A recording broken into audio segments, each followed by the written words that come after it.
Hey guys, मैं रोहित आपके सामने एक और वीडियो लेके आया हूँ। ये video basically birth and death certificate create करने के लिए है। सो बेसिकली जब हम जीडीए या फिर एमसीडी के ऑफिस जाते हैं गाज़ियाबाद के अंदर, तो उसका प्रोसेस मैं आपको बता देता हूँ, क्योंकि मैंने तो थोड़े बहुत धक्के तो खाए हैं। तो मैं चाहता हूँ कि मेरे एक्सपीरियंस से कुछ लोग सीख जाएं कि कैसे हमें अपने बर्थ सर्टिफिकेट मतलब न्यूली बॉर्न बेबी के जो बर्थ सर्टिफिकेट हैं कैसे बनाएं और उसका प्रोसीजर क्या है। क्योंकि मैंने काफ़ी R&D करके काफ़ी इन्फॉर्मेशन ग्रैब कर ली है और यही इन्फॉर्मेशन मैं आपके सामने शेयर करना चाहता हूँ, ताकि आपको गोइंग फ्यूचर कोई प्रॉब्लम ना पड़े। पहले जो गवर्नमेंट बोलती है कि हमने एक वेबसाइट बनाई है डेथ डेथ क्या बोलते हैं, बर्थ एंड डेथ सर्टिफिकेट के रिगार्डिंग। तो मैं आपको बता दूं, गाज़ियाबाद में वो वेबसाइट चलती तो है, आप उसमें फॉर्म भी सबमिट कर दोगे अपना, लेकिन एंड ऑफ द डे जब पेमेंट का मोड आएगा तो पेमेंट आप कर नहीं पाओगे। और मैंने इनके टोल फ्री नंबर पे भी बात करी है, जो इनके सीनियर मैनेजमेंट है उनसे भी। तो उन्होंने मुझे क्लियरली बोल दिया है कि राइट नाउ जो पेमेंट गेटवे है वो अभी सेट नहीं हो रखा और उसमें प्लेंटी ऑफ टाइम लग सकता है। उनको भी आइडिया नहीं है कितना टाइम लगेगा। तो हमें मैनुअली जाके ही न्यूली बॉर्न बेबी का जो बर्थ सर्टिफिकेट है बनाना पड़ेगा। सो पहले मैं आपको वो वेबसाइट भी दिखा देता हूँ जो गवर्नमेंट ने बनाई है, शायद आपके लिए और इजी हो जाए। वैसे वो वेबसाइट सिर्फ ओपन होती है, डॉक्यूमेंट फिल करते हैं हम, बाकी उससे आगे कुछ वर्क नहीं होता। ये मैं आपको दिखा भी देता हूँ। ओके, ये मेरा लैपटॉप का स्क्रीन है। अगर आप ध्यान से देखोगे, ये गवर्नमेंट की वेबसाइट है जो आपके सामने दिख भी रही होगी। ध्यान से देख लीजिए आप। ये आप गूगल में सर्च करके भी लिखोगे birth and death registration, then ये वाला लिंक ओपन हो जाएगा, dc.orgi.gov.in/crs/। इस लिंक को जब आप ओपन करोगे तो आपको राइट हैंड साइड इधर कॉर्नर पे देख रहे हो आप, लॉगिन का ऑप्शन आ रहा है, राइट। आपको यहाँ पर क्लिक करना है, देन जनरल पब्लिक इसमें क्लिक करना है। और मैंने ऑलरेडी क्लिक किया हुआ है, अपने आप को इन्वॉल्व भी करवाया हुआ है। तो जब मैं इन्वॉल्व कराऊंगा अपने आप को, देन मुझे लॉगिन करना है यहाँ पर। तो OTP मेरे फ़ोन पे आ जाएगा। सेम चीज़ आप भी इन्वॉल्व कराओगे तो आपके पास भी OTP आ जाएगा। देन OTP के थ्रू आप लॉगिन करो इसमें। मैं आपको दिखा भी देता हूँ कि मैंने कैसे किया था। 5। तो ऐसा कुछ पेज आपके सामने ओपन हो जाएगा। लेकिन honestly speaking end of the day होने वाला कुछ नहीं है, क्योंकि मैंने ये पूरा करके देख चुका हूँ। इवन दो मेरी तो एप्लीकेशन यहाँ से हट भी गई है। ये आप देख रहे हो ड्राफ्ट एप्लीकेशन वाला ऑप्शन टैब, यहाँ पर पहले तक मेरे पास एप्लीकेशन नंबर भी शो होता था, और वो मैं आपको दिखा भी देता हूँ नोटपैड के अंदर। ये मेरा एप्लीकेशन नंबर है, लेकिन आज की डेट में यहाँ पर कुछ भी मेंशन नहीं है, कुछ भी डिटेल्स वगैरह नहीं है। और जबकि मैंने यहीं से फॉर्म फिल भी किया था। ये रिपोर्ट, ये यहाँ पर क्लिक करोगे आप तो ये पूरा फॉर्म आपको फिल करना पड़ेगा, राइट। और कुछ डॉक्यूमेंट्स भी आपको इसमें ऐड करने पड़ेंगे, लेकिन एंड ऑफ द डे होगा कुछ नहीं, होता कुछ नहीं है ऑनेस्टली स्पीकिंग।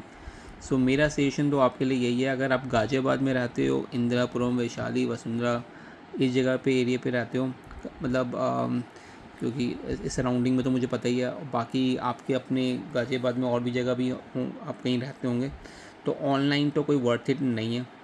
आपको मैनुअली जाना पड़ेगा। और मैनुअल जाने का प्रोसीजर मैं आपको बताता हूँ, क्योंकि आज ही मैं करवा के लाया हूँ, तो मुझे पता है कि जीडीए में कैसा काम हो रहा है आज की डेट में। ओके, सो मैं आपका काम थोड़ा सा और इजी कर देता हूँ। इसके लिए आपको सबसे इम्पॉर्टेंट ये 3 डॉक्यूमेंट्स तो लेके आने ही आने हैं पहले। ये 3 डॉक्यूमेंट्स तो आपको रेडी करवाने हैं, ठीक है। अगर आप सीधे अब जो न्यूली बॉर्न बेबी का डॉक्यूमेंट लेके अगर वहाँ चले जाओगे जीडीए के ऑफिस, तो कुछ फ़ायदा नहीं है, राइट। देन वो आपसे दोबारा चक्कर लगवाएंगे, आपको बोलेंगे एफिडेविट बनवा के लाओ अपने न्यूली बॉर्न बेबी का, तो ये आपको बनवाना है। मदर एंड फादर का आधार कार्ड तो ऑब्वियस सी बात है आप लोग आपके पास हो गई। और एक एप्लीकेशन आपको और लिख के देनी है, राइट। एप्लीकेशन में आपको दिखा भी देता हूँ, मैंने तो ऐसी ये एप्लीकेशन लिखी थी। एप्लीकेशन, ये मेरी एप्लीकेशन है जो मैंने जीडीए के ऑफिस में जाके सबमिट की है। ये जूम कहाँ से होगा, ये देख लीजिए, ये एप्लीकेशंस हैं। कुछ ऐसी एप्लीकेशन आप लिखोगे उनको, ठीक है। राइट। एंड आफ्टर दैट आप ये एप्लीकेशन का सेकंड पार्ट है, पीछे वाला पार्ट, राइट। तो ये एप्लीकेशन आपको लिखनी पड़ेगी, उनको सबमिट करवानी पड़ेगी, राइट। देन क्या होगा क्या और गाज़ियाबाद का जो ऑफिस है वो मैं आपको दिखा भी देता हूँ। ये इनका registration death and birth certificate office है, जो मेरे आप लैपटॉप के स्क्रीन में देख रहे हो एड्रेस, ये है इनका।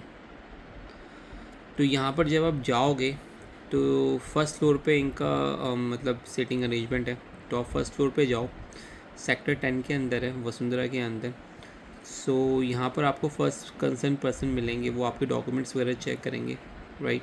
क्योंकि मुझे तो डैम श्योर है कि यही डॉक्यूमेंट आपको देने हैं, और जब अब ये डॉक्यूमेंट लेके जाओगे तो आपको कोई रोक नहीं सकता, आपके डॉक्यूमेंट बिल्कुल सही होंगे।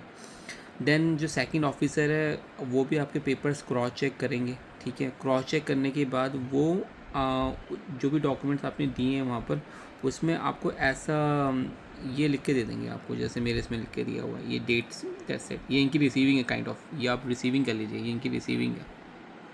फ़ोन नंबर आपको मेंशन करना है, अपने बेटे का नाम वाम हो गया, और इनकी एड हो गई, इन्होंने साइन वाइन कहीं नहीं है, बस रिसीविंग है।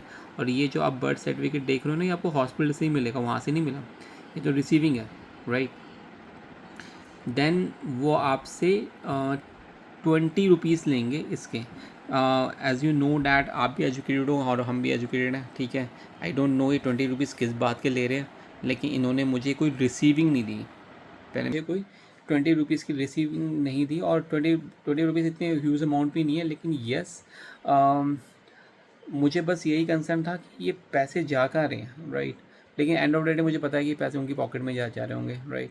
और पहले तो मैंने उनको 200 रुपीज़ दिए, तो 200 रुपीज़ उन्होंने अपनी पॉकेट में रख लिए। मैंने कहा सर आपने 20 बोले थे, तो उन्होंने बोला कि मेरे पास चेंज नहीं है। मैंने कहा ओके मैं चेंज करवा के लाता हूँ। देन अगेन मैं गया, मैंने 20 रुपीज़ का चेंज करवा के लाया। देन मैंने उनसे पूछा कि मुझे 20 रुपीज़ की रिसीविंग तो दे दो। कहना कि हाँ ये जो आपने मतलब ये जो डॉक्यूमेंट में जो मैंने आपको दिखाया अभी थोड़ी देर पहले, कहना यही रिसीविंग है। लेकिन आपको ही पता है कि रिसीविंग तो रिसीविंग ही होती है, उसमें गवर्नमेंट का कोई स्टैम्प कुछ तो नहीं, हमें 20 रुपीज़ की रिसिप्ट कटी है वहाँ पर, लेकिन हमें पता है कि ये फ्री ऑफ कॉस्ट होता है। तो वो जो मेरी 20 रुपीज़ हैं गए हैं उनके पास, मुझे पता है, आई नो वेरी वेल। तो जस्ट अवेयरनेस के लिए मैं आपको बता रहा हूँ कि चलो ठीक है, हम इतनी बिग अमाउंट नहीं था, लेकिन यस हमसे भी जो पुअर क्लास के लोग होंगे, जो अफोर्ड नहीं कर पाते होंगे, जिनको एप्लीकेशन लिखने में प्रॉब्लम आती होगी, जिनको डॉक्यूमेंटेशन बनाने में प्रॉब्लम आती है, तो उनको मुझे लगता है ये लोग तो बहुत ज़्यादा मतलब एक होता है ना कि हाँ कि मतलब घुमा घुमा के और ज़्यादा चार्जेस ले लेके, मुझे लगता है कि बहुत ज़्यादा इन्वॉल्वमेंट करवाने के बहुत ज़्यादा फंड्स रेस करते होंगे कहीं ना कहीं। और ये हार्ड कैश जो मैंने दिया था, तो आपको पता ही है इसकी कोई रिसीविंग वगैरह होती है ना, तो हम किसी को चैलेंज भी नहीं कर सकते, ना ही कोई ना ही मेरे पास कोई एविडेंस काइंड ऑफ है। तो जस्ट आप लोगों के अवेयरनेस के लिए मैंने वीडियो बनाया। अगर आपको अपने बेबी का बर्थ सर्टिफिकेट बनवाना है तो सिंपल सा ये प्रोसीजर जो मैंने आपको बताया है। और ऑनलाइन मत जाइए, ऑनलाइन अभी उनकी गवर्नमेंट की वेबसाइट का पोर्टल में कुछ इशू है पेमेंट से रिगार्डिंग, ठीक है। और पेमेंट मैंने देखी थी, अगर विद इन 1 मंथ करवा दोगे तो पेमेंट ज़ीरो है। और अगर आप 1 महीने के बाद भी अपने बेबी का बर्थ सर्टिफिकेट का इन्वॉल्व करवाते हो तो 80 रुपीज़ लगते हैं, जो मुझे ऑनलाइन दिख भी रहा था, राइट। लेकिन एनी हाउ वो पेमेंट का गेटवे चल नहीं रहा था, तो मैं पेमेंट कर नहीं पाया। तो ड्यू टू दिस वजह से तो ऑनलाइन तो आप भूल ही जाओ, मैनुअली जाके आपको यही वाले काम करवाने पड़ेंगे जो मैंने किए हैं आज की डेट में। सो मेरा जस्ट यही कंसर्न है कि मतलब हम पैसे किस बात के पे करें। इन गवर्नमेंट एम्प्लॉयज़ को क्या पैसे नहीं मिलते क्या, सैलरी नहीं मिलती इन लोगों को? जब सैलरी मिलती है तो ये दूसरे लोगों से क्यों उनकी हार्डकोर मेहनत की कमाई क्यों लेते हैं? योगी जी को कहीं ना कहीं संज्ञान लेना चाहिए, देखना चाहिए कि ये क्या हो रहा है। चलो हमने तो पे कर दिया, तो छोटा सा मैंने आपको एग्जांपल बताया। नेवर नोज़ कि हाँ कि मतलब बड़े स्किल्स पे क्या क्या होता है। Okay, if you like my video please like and subscribe. Thank you so much, thank you.